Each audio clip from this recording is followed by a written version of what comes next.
ஆம் கண்ணியத்துக்குரியவர்களே, இதுதான் எம்முடைய வாழ்க்கையில் நாம் மறந்த ஒரு விஷயம். எமக்கு ஒரு கஷ்டம் வருகிறது என்றால், எமக்கு ஒரு துன்பம் வருகிறது என்றால், சோதனையால் எம்முடைய வாழ்க்கை சூழ்கிறது என்றால், எந்த சோதனையாக இருக்கலாம், குடும்பத்திலே ஏற்படக்கூடிய சோதனையாக இருக்கலாம், செல்வத்திலே ஏற்படக்கூடிய சோதனையாக இருக்கலாம், பிள்ளைகள் மூலமாக ஏற்படக்கூடிய சோதனைகளாக இருக்கலாம். எந்த சோதனையில் நாம் உட்படுத்தப்பட்டாலும் ஒரு முஃமின் தன்னை பார்த்து கேட்டுக்கொள்ள வேண்டிய கேள்வி, என்ன பாவத்தை நீ செய்து கொண்டிருக்கிறாய், எந்த பாவத்தில் நீ நடந்து கொண்டிருக்கிறாய், ஏன் நீ சோதிக்கப்படுகிறாய், அல்லாஹ் உன்னை சோதிக்கிறானா அல்லது தண்டனைக்காக அல்லாஹ் இந்த சோதனையை உன் மீது இறக்கி இருக்கிறானா? ظهر الفساد في البر والبحر بما كسبت ايدي الناس. இந்த பூமியில் குழப்பங்களும் நிலத்திலும் கடலிலும் குழப்பங்கள் பரவி விடுகிறது மனிதர்கள் சம்பாதிக்கும் பாவங்களின் காரணமாக. ஆம், பாவங்கள் கண்ணியத்துக்குரியவர்களே, இதுதான் ஒட்டுமொத்த வாழ்க்கையுடைய பிரச்சனைகளுக்கும் காரணம். அல்லாஹ்வுடைய கட்டளைக்கும் ரசூலுடைய கட்டளைக்கும் மாறு செய்வதுதான் இந்த பூமியில் ஏற்படக்கூடிய அத்துணை ஃபித்னாக்களுக்கும் குழப்பங்களுக்கும் காரணம். இந்த பூமியில் அல்லாஹ் ரப்புல் ஆலமீன் நம்முடைய வாழ்வாதாரத்தை குறைக்கிறான் என்றால், எமக்கு கொடுத்த அருட்கொடையை அல்லாஹ் நீக்குகிறான் என்றால், முதல் காரணம் நாம் வாழ்க்கையில் அந்த அருட்கொடைக்கு மாற்றமாக நடந்த செயல்கள் தான். வேற எதுவும் இருக்க முடியாது. எது நடந்தாலும் சரி. சஹாபாக்களுடைய புரிதலை பாருங்கள். அப்துல்லா இப்னு மஸ்ஊத் ரலியல்லாஹு அன்ஹு அவர்கள் சொன்னார்கள், இன்னி லா அஹ்ஸபுர் ரஜுல், நான் நினைக்கிறேன் ஒரு மனிதன் தான் கற்கின்ற கல்வியை மறக்கிறான் என்றால், இல்முத்தீன், தீனுடைய கல்வியை ஒருவன் கற்கிறான், குர்ஆனை கற்கிறான், குர்ஆனை கற்கின்றவன் குர்ஆனை மறக்கிறான் என்றால், மார்க்க கல்வியை கற்பவன் மார்க்க கல்வியை மறக்கிறான் என்றால், அதனுடைய முதல் காரணம் பில் ஹதீஅத்தி யஅமலுஹா, அவன் செய்யக்கூடிய பாவங்கள் தான் என்று. அல்லாஹு அக்பர். இமாம் ஷாஃபிஈ ரஹிமஹுல்லாஹ், இமாம் மாலிக் ரஹிமஹுல்லாஹ் அவர்களுடைய மாணவர். இமாம் மாலிக் ரஹிமஹுல்லாஹ் இமாம் ஷாஃபிஈ அவர்களுடைய அந்த இல்முடைய திறமையை பார்த்து வியந்தார்கள். 9 வயதில் முஅத்தாவுடைய முழு கிதாபையும் மனனம் செய்தார்கள். இமாம் ஷாஃபிஈ அவர்களை பார்த்து இமாம் மாலிக் ரஹிமஹுல்லாஹ் சொன்னார்கள், யா ஷாஃபிஈ, உன்னுடைய உள்ளத்தில் அல்லாஹ் இந்த இல்முடைய வெளிச்சத்தை கொடுத்திருப்பதை நான் பார்க்கிறேன். இந்த வெளிச்சத்தை நீ அணைத்து விடாதே பாவங்கள் என்னும் இருளால். அல்லாஹு அக்பர். என்ன ஒரு வசியத் பாருங்கள் கண்ணியத்துக்குரியவர்களே. ஆம், இந்த பூமியில் நன்மையில் நம்மால் தொடர முடியவில்லையா? என்னால் 5 நேரம் ஜமாஅத்தோடு பள்ளியில் முயற்சி செய்தும் தொழ முடியவில்லை. என்னால் குர்ஆனை ஒரு பக்கத்துக்கு மேல் அதிகமாக ஓத முடியவில்லை. என்னால் அல்லாஹ்வுடைய நினைவில் ஒரு 5 நிமிடம் உட்கார்ந்து திக்ர் செய்ய முடியவில்லை. என்னால் இரவு வணக்கத்தில் ஈடுபட முடியவில்லை. என்னால் குர்ஆனை ஓதும் போது அழ முடியவில்லை. என்னால் பிரார்த்தனையில் கவனத்தோடு அல்லாஹ்விடத்திலே கேட்க முடியவில்லை. என்னால் ஹலாலான வழியில் சம்பாதிக்க முடியவில்லை. இப்படி அல்லாஹ்வுடைய மார்க்கத்திலே நீங்கள் முழுமையாக ஈடுபடுவதற்கு ஏதாவது தடை என்று நினைத்தால் அது என்ன தெரியுமா? அலி இப்னு அபி தாலிப் ரலியல்லாஹு அன்ஹு அவர்களிடத்திலே ஒரு மாணவர் கேட்டார், யா அலி, ஹுர்ரிம்து மினஸ் ஸலாத்தி பில்லைல், இரவுடைய வணக்கத்திலிருந்து நான் விலக்கப்படுகிறேன். என்னால் கியாமுல் லைலை தொழ முடியவில்லை. ஆனால் அதனுடைய காரணம் எனக்கு தெரியாது. ஏன் என்னால் எழுந்து கியாமுல் லைலை தொழ முடியவில்லை? அலி இப்னு அபி தாலிப் ரலியல்லாஹு அன்ஹு ஒரே பதிலை சொன்னார்கள், உன்னால் இரவு வணக்கத்திலே முழுமையாக ஈடுபட முடியவில்லை என்றால் நீ பாவங்களால் பிணைக்கப்பட்ட மனிதனாக இருக்கிறாய். உன் பாவம் உன்னை அதிலிருந்து தடுக்கிறது. உன் பாவம் அல்லாஹ்விடத்திலே நெருங்குவதிலிருந்து உன்னை தடுக்கிறது. உன் பாவம் இந்த பூமியில் உன்னுடைய கஷ்டங்களும் துன்பங்களும் உன்னை விட்டு விலகுவதை விட்டு தடுக்கிறது என்று அலி இப்னு அபி தாலிப் ரலியல்லாஹு அன்ஹு அவர்கள் சொன்னார்கள். கண்ணியத்துக்குரியவர்களே, ஆம், இதுதான் 2 சோதனைகள். ஒன்று, அல்லாஹ் அவர்களுடைய ஈமானுடைய தரத்தை உயர்த்துவதற்காக அல்லாஹ் சோதிப்பான். இந்த சோதனையுடைய முடிவு வெற்றி. இரண்டாவது, அல்லாஹ் சோதிப்பான் அவர்கள் செய்த பாவங்களின் காரணமாக. இந்த சோதனையுடைய முடிவில் அவன் தௌபா செய்து மீளவில்லை என்றால் இதனுடைய முடிவு தண்டனை. இது எம்முடைய வாழ்வுடைய அந்த முடிவுதான் வெளிப்படுத்தும் எம்மை அல்லாஹ் எதற்காக சோதிக்கிறான் என்று. கண்ணியத்துக்குரியவர்களே, நான் பாவிகளுடைய சோதனையால் அவர்களுடைய வாழ்க்கையில் ஏற்படக்கூடிய கஷ்டங்கள் துன்பங்களை பற்றி இங்கே பேச வரவில்லை. அது நீங்காது, அது விலகாது. அவன் தௌபா செய்து அல்லாஹ்விடத்திலே திரும்பாதவரை ஒரு பாவியால் இந்த பூமியில் நிம்மதியோடு மகிழ்ச்சியோடு வாழவே முடியாது.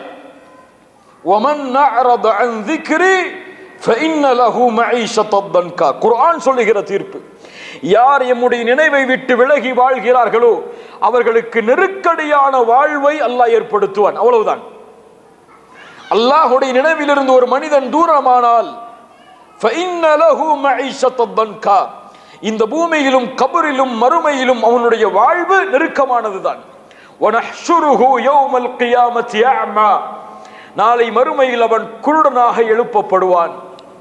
அவன் கேட்பான் அல்லாஹ்விடத்திலே, யா ரப் லிமா ஹஷர்தனி அஅமா வகத் குன்து பஸீரா, நான் பார்வை உள்ளவனாக இருந்தும் ஏன் யா அல்லாஹ் என்னை குருடனாக எழுப்பினாய்? அல்லாஹ் சொல்லுவான், என்னுடைய வசனங்கள் உனக்கு இறக்கப்பட்ட பொழுது நீ மறந்தாய், அதனால் உன்னை நீயும் மறக்கடிக்கப்பட்டு விட்டாய் என்று. இது அவன் தௌபா செய்து விலகாத வரை இந்த அவனுடைய வாழ்வில் இருக்கக்கூடிய கஷ்டத்தையும் துன்பத்தையும் யாராலும் எதுவும் நீக்க முடியாது. நாம் இங்கே பேச வருவது முஃமின்களுடைய வாழ்க்கையில் ஏற்படக்கூடிய பிரச்சனை. அல்லாஹ்வுடைய தொடர்பில் ஈடுபட்டு கொண்டிருக்கக்கூடிய ஒரு மனிதனுடைய வாழ்வில் ஏற்படக்கூடிய பிரச்சனைகளை கவலைகளை அவன் எப்படி கையாளுவான்? கண்ணியத்துக்குரியவர்களை, இந்த பூமியில் அல்லாஹ் மனிதர்களை படைத்து ஈமானை அல்லாஹ் ரப்புல் ஆலமீன் அவன் தேர்ந்தெடுத்தவர்களுக்கு அல்லாஹ் கொடுத்து ஈமானை தேர்ந்தெடுத்து விட்ட காரணத்தால் உங்களை அல்லாஹ் மகிழ்ச்சியோடு வாழ வைப்பான் என்று அல்லாஹ் எங்கேயும் சொல்லவில்லை. அல்லாஹ் பொதுவாக ஒரு நியதியை ஆக்குகிறான். இப்படித்தான் இந்த பூமி இருக்கும், இதை மாற்ற முடியாது. எப்படி? وَلَنَبْلُوَنَّكُمْ بِشَيْءٍ مِنَ الْخَوْفِ وَالْجُوعِ, அல்லாஹ் எண்ணுகிறான், உங்களை அல்லாஹ் பயத்தை கொண்டு சோதிப்பான், உங்களை அல்லாஹ் பசியை கொண்டு சோதிப்பான், உங்களை அல்லாஹ் செல்வத்தை குறைத்து உறவுகளுடைய உயிரிழப்புகளின் மூலமாக அல்லாஹ் சோதிப்பான். வபஷ்ஷிரி ஸாபிரீன், ஆனால் அந்த சோதனையில் பொறுமையோடு இருப்பவர்களுக்கு நற்செய்தி உண்டு. அல்லாஹ் மேலும் சொல்கிறான், அலிஃப் லாம் மீம் அஹஸிபன் நாஸு அய்யுத்ரகு அய்யகூலு ஆமன்னா வஹும் லா யுஃப்தனூன், ஈமான் கொண்டோம் என்று சொல்லிவிட்டாலே அல்லாஹ் எங்களை சோதிக்க மாட்டான் என்று எண்ணிக்கொண்டீர்களா? அல்லாஹ் சோதிப்பான். உங்களுக்கு முன்னோர்களை எப்படி அல்லாஹ் சோதித்தானோ அது போன்று உங்களையும் அல்லாஹ் சோதித்தே தீருவான். இந்த பூமியில் ஈமானை ஏற்றுக்கொள்ளும் பொழுதே அல்லாஹ் சொல்கிறான், நீ ஈமானை ஏற்றுக்கொண்டாலும் ஏற்றுக்கொள்ளாவிட்டாலும் உன்னை அல்லாஹ் சோதித்துதான் தீருவான். போர்க்களத்திற்கு ஒரு படை தளபதி அந்த படையை அனுப்பும் பொழுது அந்த போர்க்களத்திலே வரக்கூடிய இன்பங்களை பற்றி சொல்லுவாரா? என்ன சொல்லுவார்? எந்த இழப்புகளை நீங்கள் சந்திக்க வேண்டி இருந்தாலும் வெற்றியை அடைந்தே ஆக வேண்டும் என்றுதானே சொல்லுவார். அதைத்தான் அல்லாஹ் சொல்லுகிறான், இந்த பூமியில் நீங்கள் அனுப்பப்பட்டு விட்டீர்கள், இந்த பூமி முழுக்க உங்களை சோதனைகள் சூழ்ந்தே சீர் என்று அல்லாஹ் ரப்புல் ஆலமீன் மனிதர்களை ஆர்வப்படுத்துகிறான். இந்த சோதனையில் ஒரு முஃமின் எப்படி கையாளுவான்? இந்த சோதனையில் எப்படி இன்பத்தை நோக்கி அந்த முஃமின் பயணிப்பான்? ஒரு கேள்வி கண்ணியத்துக்குரியவர்களே, முஃமின்கள் கவலைப்படுவார்களா? நான் கேட்பது மறுமையை குறித்த கவலை அல்ல, தீனை குறித்த கவலை அல்ல. தன்னுடைய வாழ்வில் செல்வம் பறிபோகிறது, தன்னுடைய வாழ்வில் குடும்ப உறவுகள் பறிபோகிறது, தன்னுடைய வாழ்வு முழுக்க நெருக்கடியால் சூழ்கிறது உலகத்துடைய பிரச்சனைகளின் காரணமாக. இதனால் ஒரு முஃமின் கவலை கொள்வானா? முஃமின்னா யாரையோ கேட்கிறேன்னு இல்லை, நம்மளும் நம்மளை முஃமினா தான் நினைச்சிட்டு இருக்கோம். இப்ப நம்ம கவலை கொள்ளுவோமா? கவலை கொள்ள மாட்டோமோ? அல்லாஹ் குர்ஆனிலே தீர்ப்பை சொல்கிறான். அல்லாஹ்வுடைய நேசர்கள் யார்? உண்மையான முஃமின்கள் யார்? அலா இன்ன அவுலியா அல்லாஹ் லா ஹவுஃபுன் அலைஹிம் வலா ஹும் யஹ்ஸனூன். அல்லாஹ்வுடைய இறை நேசர்கள், அல்லாஹ்வுடைய இறை நேசர்கள் லா ஹவுஃபுன் அலைஹிம், அவர்களுக்கு எந்த பயமும் இல்லை, வலா ஹும் யஹ்ஸனூன், அவர்கள் ஒருபோதும் கவலை அடையவும் மாட்டார்கள். என்ன இந்த வசனம் சொல்லுகிறது? ஒரு முஃமின் இந்த உலகத்துடைய காரியங்களுக்காக கவலைப்பட மாட்டார். அப்படி கவலை இருந்தால் இந்த உலகத்தில் ஏற்படக்கூடிய பிரச்சனைகளின் காரணமாக எம்முடைய ஈமானில் குறை இருக்கிறதே தவிர எம்முடைய வாழ்வில் அல்லாஹ்வுடைய சோதனை இல்லை. மேலையா எம்முடைய ஈமானில் குறை இருக்கிறது. நாம் அல்லாஹ்வுடைய நேசர்களாக இன்னும் ஆகவில்லை, அதனால் கவலைப்படுகிறோம். அதனால் பிரச்சனைகள் எமக்கு பாரமாக தெரிகிறது. எம்மை அழிக்கக்கூடிய காரியமாக அந்த பிரச்சனைகளை பார்க்கிறோம். இப்னு கையிம் ரஹிமஹுல்லாஹ் அவர்கள் அழகாக சொல்லுவார்கள் கவலையை பற்றி. அல்லாஹ் குர்ஆனில் கவலை என்ற ஒரு விஷயத்தை அல்லாஹ் பயன்படுத்தவே இல்லை. இரண்டிற்காக அல்லாஹ் பயன்படுத்துகிறான். ஒன்று, நீங்கள் கவலை அடையாதீர்கள் என்று அல்லாஹ் சொல்கிறான். வலா தஹினு வலா தஹ்ஸனு, நீங்கள் கவலைப்படாதீர்கள் என்று அல்லாஹ் தடுக்கிறான். இன்னொன்று, அவர்கள் கவலைப்பட மாட்டார்கள் என்று அல்லாஹ் சொல்கிறான். வலா ஹவுஃபுன் அலைஹிம் ஃபலா ஹவுஃபுன் அலைஹிம் வலா ஹும் யஹ்ஸனூன், அவர்கள் எதன் மீதும் பயம் கொள்ளவும் மாட்டார்கள், எதற்காகவும் கவலை கொள்ளவும் மாட்டார்கள் என்று அல்லாஹ் அவர்கள் கவலைப்பட மாட்டார்கள் என்று சொல்கிறான். அல்லது நீங்கள் கவலை கொள்ளாதீர்கள் என்று அல்லாஹ் சொல்கிறான். ஒருபோதும் குர்ஆனில் அல்லாஹ் முஃமின்கள் கவலை அடைவார்கள் என்ற ஒரு விஷயத்தை அல்லாஹ் சொல்லவே கிடையாது. மேலும் தொடர்ந்தார்கள், கவலை ஒரு முஃமினுடைய உள்ளத்தை பலகீனப்படுத்தும். கவலை அவனுடைய நோக்கத்தில் அவன் பயணிப்பதை தடுத்து நிறுத்தும். கவலைதான் ஷைத்தானுக்கு விருப்பமான காரியங்களில் முஃமினுடைய வாழ்க்கையில் ஷைத்தான் வழிகெடுக்க விரும்புகின்ற மிக முக்கியமான காரியத்தில் ஒரு காரியம் கவலை.